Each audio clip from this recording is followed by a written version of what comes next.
नमस्कार दोस्तों, स्वागत है आपका हमारे YouTube channel excellent competitive classes में। दोस्तों, आज हम लोग इस वीडियो में श्वसन तंत्र रेस्पिरेटरी सिस्टम के बारे में कुछ महत्वपूर्ण बिंदुओं को देखेंगे तथा उनको समझने का प्रयास करेंगे। तो चलिए शुरू करते हैं आज का यह वीडियो। जीवों में दैनिक कार्यों के लिए ऊर्जा की आवश्यकता होती है। शरीर के लिए ऊर्जा की आपूर्ति श्वसन के द्वारा की जाती है। अंगों का वह समूह जो श्वसन की क्रिया में भाग लेता है उसे श्वसन तंत्र कहते हैं। श्वसन के द्वारा ग्लूकोज ऑक्सीजन से अभिक्रिया कर कार्बन डाइऑक्साइड यानी CO2 तथा जल में टूट जाता है, जिससे ऊर्जा का निर्माण होता है और इसी ऊर्जा का उपयोग शरीर अपने दैनिक कार्यों के लिए करता है। श्वसन के दौरान ग्लूकोज से ही ऊर्जा प्राप्त होती है, इसलिए शरीर के लिए ऊर्जा का एकमात्र स्रोत ग्लूकोज होता है।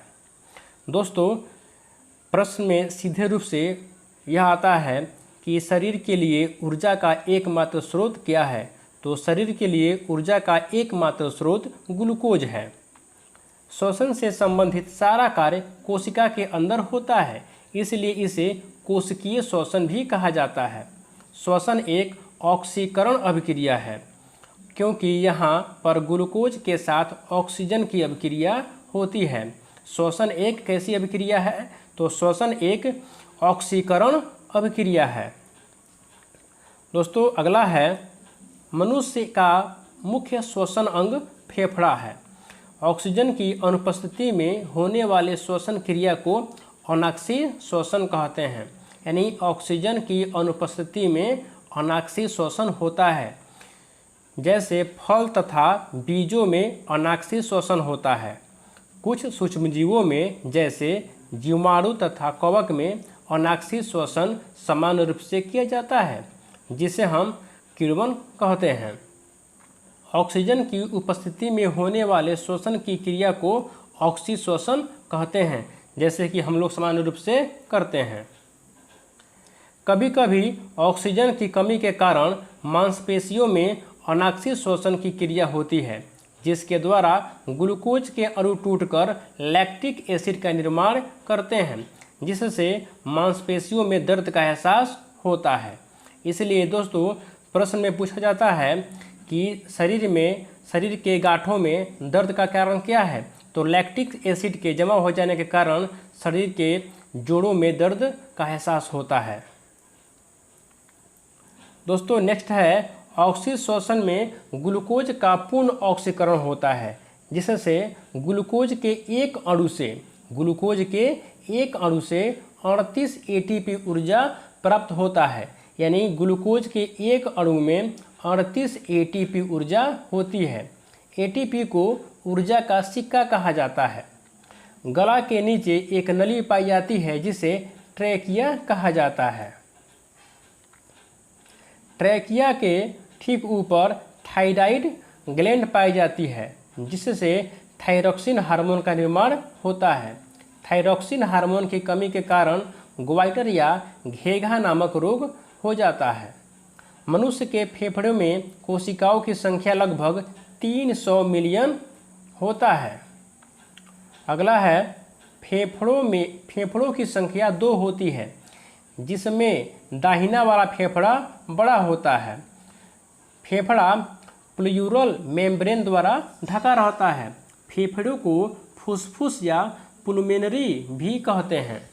फेफड़ा रक्त में ऑक्सीजन मिला देता है, जिससे रक्त का शुद्धिकरण हो जाता है, अर्थात रक्त फेफड़ा में जाकर शुद्ध होता है। सीरा से अशुद्ध रक्त और धमनी से शुद्ध रक्त का प्रभाव होता है, जिसे हम लोग आगे देखेंगे। निश्वसन, जब हम सांस अंदर लेते हैं तो ऑक्सीजन की मात्रा 21%, कार्बन डाइऑक्साइड की मात्रा 0.03%, नाइट्रोजन की मात्रा 78%। लेकिन जब हम सांस छोड़ते हैं तो ऑक्सीजन 17%, कार्बन डाइऑक्साइड 4.6% और नाइट्रोजन 78% रहता है। एक स्वस्थ वयस्क मनुष्य में श्वसन दर का मान 16 से 18 प्रति मिनट होता है, जबकि नवजात शिशुओं में 29 से 32 प्रति मिनट होता है। दोस्तों, नीचे कुछ प्रमुख जीवों के नाम और उनके प्रमुख श्वसन तंत्र का नाम दिया गया है, जिसे हम देख लेते हैं। एक कोशिकीय जीव, तो एक कोशिकीय जीव विसरण विधि द्वारा श्वसन करते हैं। जलीय जीव और टेडपोल गिल्स या गलफड़ा द्वारा सांस लेते हैं, जिसमें मछली भी शामिल है। कीट श्वास नली या ट्रेकिया के माध्यम से सांस लेते हैं। मेढक मिट्टी के अंदर, तो मेढक मिट्टी के अंदर अपनी त्वचा से सांस लेता है। बिच्छू बकलंस से, मानव फेफड़ा से, पक्षी फेफड़ा से, अमीबा शरीर के सतह से सांस लेता है। श्वसन दर का मान डर, गुस्सा, उत्तेजना तथा ऊंचाई पर चढ़ने में बढ़ जाती है, जबकि नींद की स्थिति में श्वसन दर का मान घट जाता है। अधिक गहराई पर जाने के लिए ऑक्सीजन के साथ हीलियम का प्रयोग होता है तथा कम गहराई पर जाने के लिए ऑक्सीजन के साथ नाइट्रोजन का उपयोग होता है। अस्पताल में प्रयोग होने वाले ऑक्सीजन सिलेंडर में अधिक दाब पर हीलियम का तथा कम दाब पर नाइट्रोजन का प्रयोग होता है। माइटोकॉन्ड्रिया में होने वाले श्वसन को क्रेब्स चक्र कहते हैं। क्रेब्स चक्र के दौरान CO2 निकलता है। फेफड़ा में होने वाले श्वसन को बाह्य श्वसन या स्वश्वसन कहते हैं, जबकि कोशिका में होने वाले श्वसन को आंतरिक श्वसन कहा जाता है। शिरा के माध्यम से अशुद्ध रक्त तथा धमनी के माध्यम से शुद्ध रक्त का परिवहन होता है। एक बार में हम जितनी सांस लेते हैं या जितनी सांसें छोड़ते हैं, उसे हम टीडल वॉल्यूम कहते हैं। टीडल वॉल्यूम या टीवी कहते हैं। एक बार में टीडल वॉल्यूम 500 ml होता है, अर्थात 1 मिनट में 8000 ml या 8 लीटर हम सांस लेते हैं।